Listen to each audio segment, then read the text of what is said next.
Hi guys, Dan Fatica here of DJF Asset Management, the buy-to-let bridging finance company.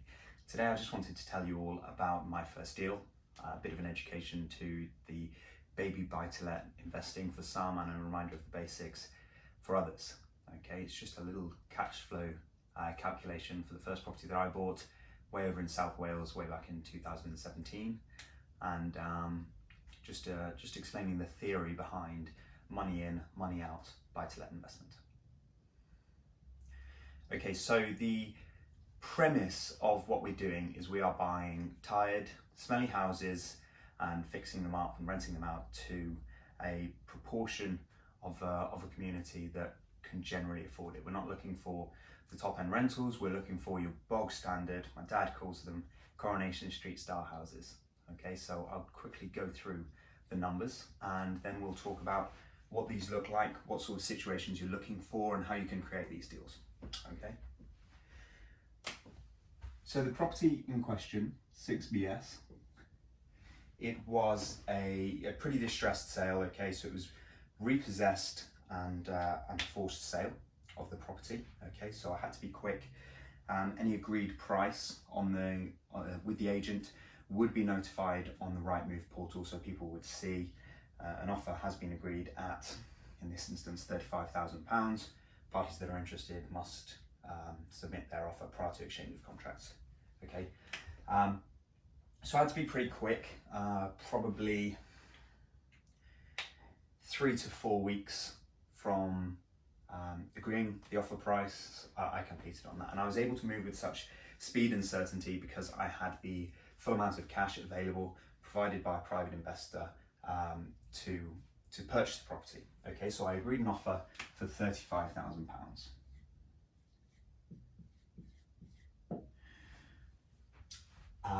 This was part financed with £10,000 of my own money and £40,000 from a private investor. He would earn 10% over the year. The project took me 9 months to get it back to him, so £3,000. But I'll work out the finance. So we've got 40,000 at 10% and £10,000 cash from my own savings. Own funds. Right, so back to the deal. It was a 3-bed mid-terraced property. I was pretty confident that it was very well priced, and we'll talk through calculating our offers after. But just quickly, the fees to get into the deal. I needed £35,000. That was the purchase price. There was a £1,200 for my legal fee, and I think it was £12,000 for the renovation. Okay, so what does £12,000 get you in South Wales? That is a new kitchen, a refreshing of the bathroom, so decoration, bit of tiling, bit of painting, a new window, a shower screen, that sort of stuff. Nothing too comprehensive. Damp treatment downstairs, and a little bit upstairs with a few walls boarded out and painted and decorated, and carpets upstairs as well. Downstairs was tiling and lino throughout. So all in for, sorry, there's another. So cost of finance,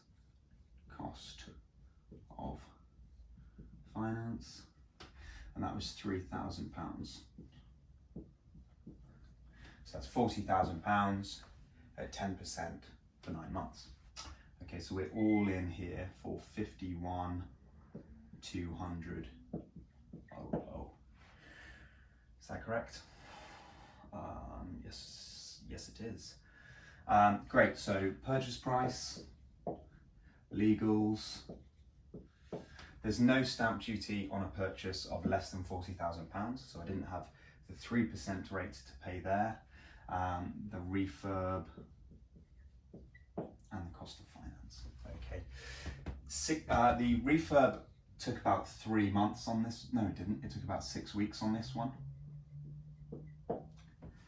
6 weeks for the refurb.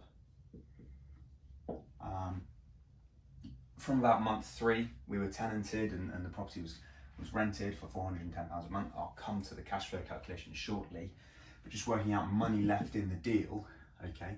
When the bank came out in January time, I think it was, they valued the property at £65,000. So I was lucky enough, the portfolio is relatively lowly geared, but this particular property I bought with, I refinanced with an 80% mortgage. So at 80%, I've got £52,000 back from the bank, and that £52,000 repays all of the money that we used to buy the deal.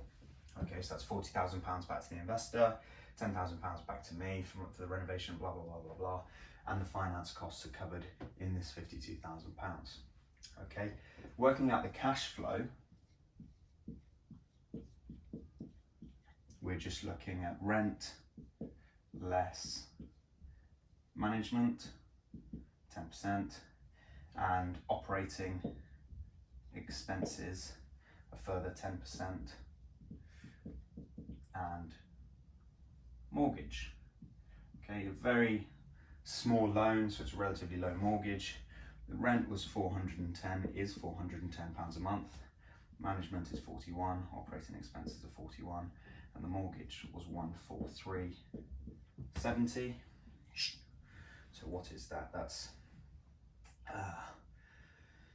125, so 225. No, it's not. Is it? Yeah, 225. I need a calculator. So we've got 410, take away 41, take away 41, take away 143.7. That's 100. So that's £183 and £84, 30 pence per month, every single month ever since. So that's why I'm so keen on baby buy-to-lets. We fund a lot of these projects at DJF, often funding first-time buyers and first-time landlords on these sorts of projects because there's very, very limited risk in the project. So how do you go about finding these deals in certain situations? They are typically the tireder, uglier looking properties that are smelly, swirly carpets, maybe the first time they've been sold out of the family for 30, 40, 50 years. So you're looking for something that's still 1980s decorated, and you're bringing that into the 21st century, making it nice, modern, an airy home for 2020. Okay, it's a very, very simple model, simple strategy. We're buying tired, smelly houses, we're fixing them up, and we're renting them out. And it's not at the top of the market. We're just looking bog standard properties in the town that most people in the town could afford to rent or to buy. Okay, and it's having that mass market appeal that makes these properties so desirable, I guess, and there's always a demand for them. These 3-bed family homes, there is always going to be people that are looking for them. We've recently done our COVID report. This massive epidemic, there have been almost zero challenges to investors that are holding a portfolio of buy-to-let properties that are rented to the average individual that can afford to pay, because ultimately these people do still have employment or furloughed status, and they are still affording those rents. So that's why we think that the baby buy-to-lets are so bulletproof, and why we specialise in baby buy-to-let bridging finance. Thanks for tuning in. I hope it's been a good video and interesting.